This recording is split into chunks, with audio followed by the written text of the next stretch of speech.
Halo, saya Listia Wulan Oktaviani, teman-teman bisa memanggilku Wulan. Saya lahir di Sopeng 7 Oktober 2003 dan sekarang saya sudah berusia 19 tahun. Saya dilahirkan oleh ibu yang sangat penyayang dan dididik oleh ayah yang sangat hebat. Mereka merupakan orang yang sangat saya sayangi dan tidak bisa saya balas kebaikan dan ketulusan yang mereka berikan kepada saya. Perkenalkan, ibu saya bernama Sri Purnama Nahar dan nama ayah saya Taufan Adam. Saya anak kelima dari 5 bersaudara.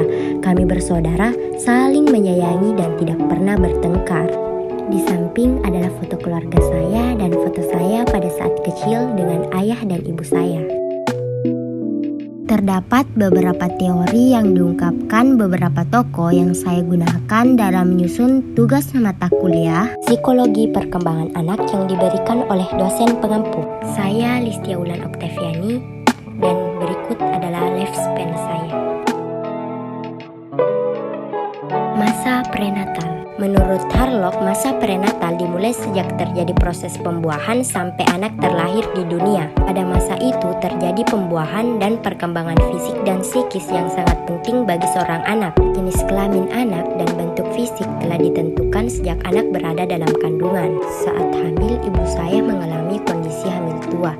Dalam mengandung, ibu saya mudah merasa lelah, nyeri punggung, heartburn, kontraksi palsu, dan sering mengalami buang air kecil dan sesak napas.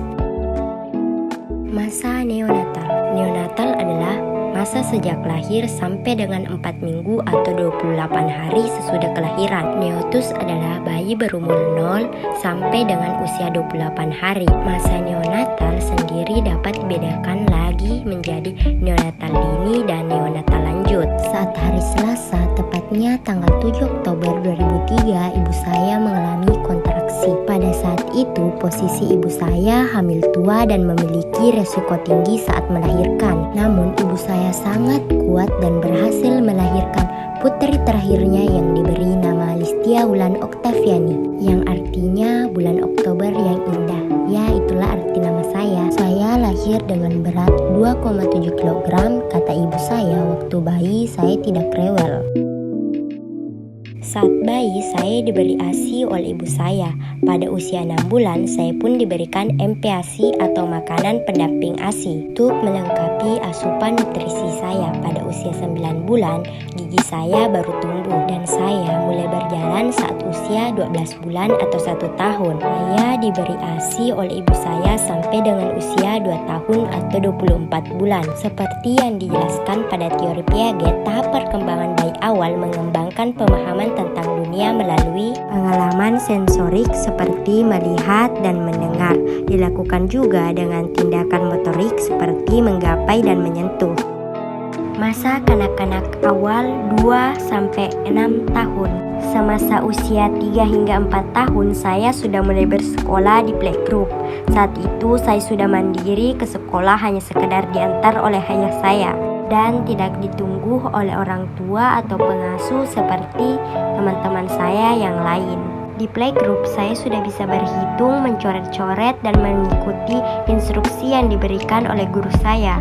Pada usia 5 hingga 6 tahun, saya melanjutkan bersekolah di TK atau Taman Kanak-Kanak. Di sana saya sudah bisa mengontrol dan mengendalikan emosi saya. Saat TK, saya juga sudah memiliki banyak teman. Dikarenakan lokasi TK saya lumayan dekat dari rumah, kadang kalau tidak dijemput, saya berjalan kaki pulang ke rumah bersama teman-teman saya. Masa kanak-kanak akhir 6 hingga 12 tahun. Pada teori Freud, fase ini sering disebut masa tenang karena anak tidak terlalu menaruh perhatian pada diri dan bagian tubuhnya. Karena anak sudah memasuki dunia sekolah dan pada umumnya perhatian anak tercurah pada kegiatan belajar. Selain itu, anak juga sedang belajar bersosialisasi termasuk belajar membedakan benar salah dan konsep hukuman serta pujian. Pada usia 7 tahun, saya sudah bersekolah di SD seperti pada teori yang di atas. Pada masa itu pun saya sudah memiliki perkembangan pada teori yang Freud jelaskan. Dan saat SD, saya mulai mengikuti gerak jalan, les membaca, dan banyak kegiatan lain yang saya lakukan. Pada usia 10 tahun, tepatnya pada kelas 4, saya sudah menekuni menekuni pelajaran matematika. Saat beranjak di bangku kelas 5, saya pernah dalam sebulan penuh hanya mempelajari mata pelajaran matematika saja, karena saya mengikuti bimbingan Olimpiade Matematika pada saat itu. Setelah selesai mengikuti Olimpiade Matematika, saya pun kembali mengikuti pelajaran seperti biasanya di kelas bersama teman-teman saya. Namun, perkembangan emosi saya pada saat SD itu terkadang bertengkar bersama teman lalu baikan lagi seperti anak kecil pada umumnya. Pada saat beranjak kelas 6 SD, saya hanya terfokus belajar untuk mengikuti ujian. Terkadang saya mengikuti bimbel bersama teman-teman saya, diselingi dengan bermain bersama di waktu istirahat. Foto yang di samping merupakan foto saya waktu kelas 6 SD. Berikut adalah daftar pustaka yang saya pakai untuk menyusun lifespan saya.